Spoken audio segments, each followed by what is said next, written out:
The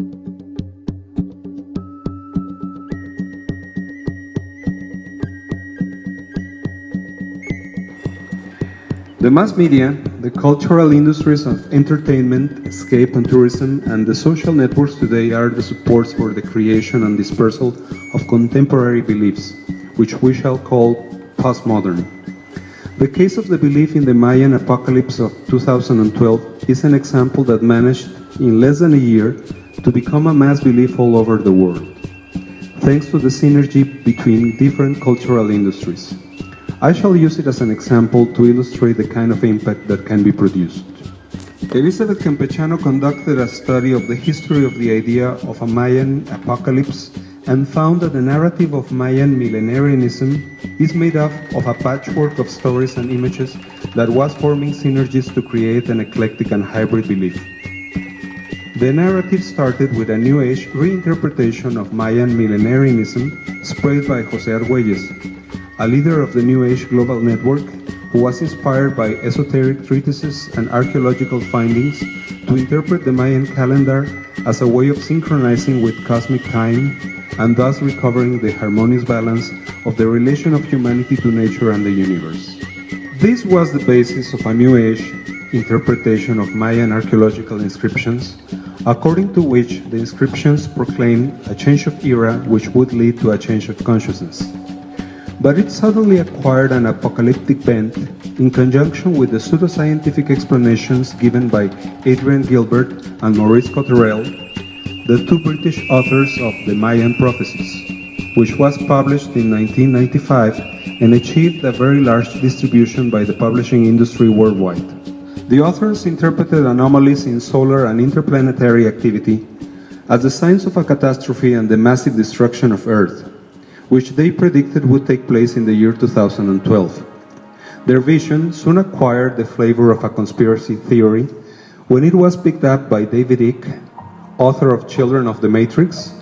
who, in an even more enigmatic style than that of Dan Brown, the author of the Da Vinci Code, assures his readers that the world was ruled by reptilians camouflaged under the white skins of the principal politicians and leaders of the world, who are charged with the task of concealing the facts that give indications of a change of consciousness and fooling the population into believing that it was all due to a climate change. The spread of the Mayan apocalypse as a worldwide belief had, by the beginning of 2010, conquered shelves in bookshops, supermarkets, and airports, where there were even shelves devoted to the subject of 2012 and nothing else. But it was broadcast even more widely by a series of videos made by Fernando Malcún.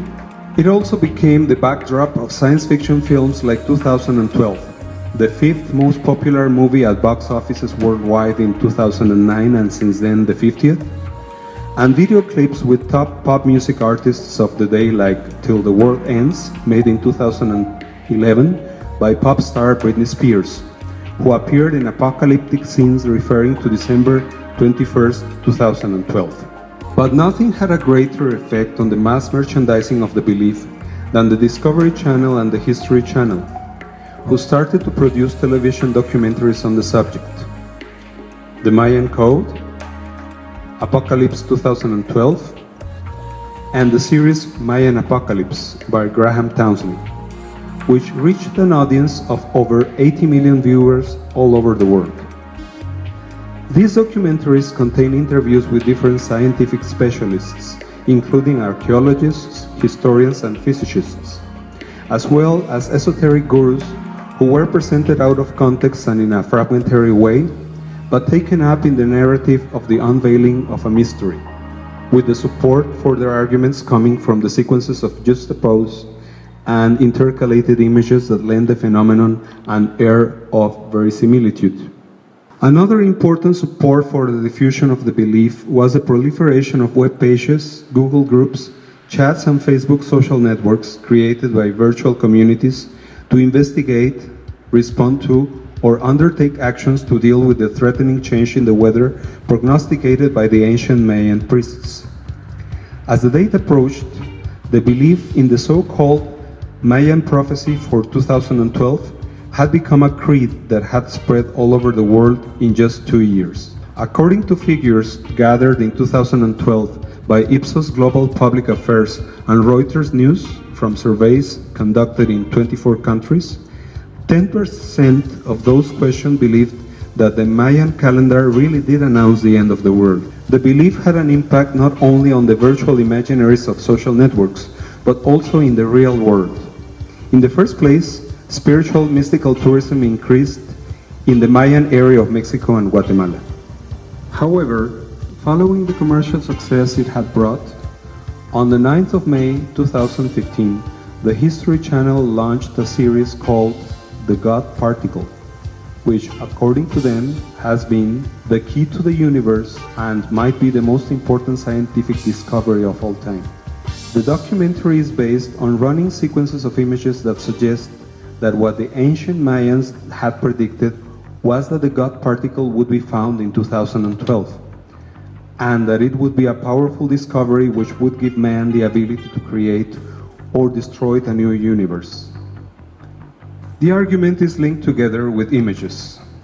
The circular design of the Mayan calendar promoted by Argüelles. The date 2012 proclaiming a change of era or the end of the world. And then, in an ellipsis, the program moves to the building near Geneva, which houses the Great Collider or Subatomic Particle Accelerator, and introduces the symbol of the dancing Shiva, who, as it happens, stands outside the physics laboratory itself, and whose circular form coincides with the outline of the particle collider. Juxtaposing images like these, the narrator's voice brings some coherence to the story by speculating on the root causes of accidents. They claim that ancient Hindus and the Mayans were able to predict the most scientific discovery of all times, which announced a great change for the universe.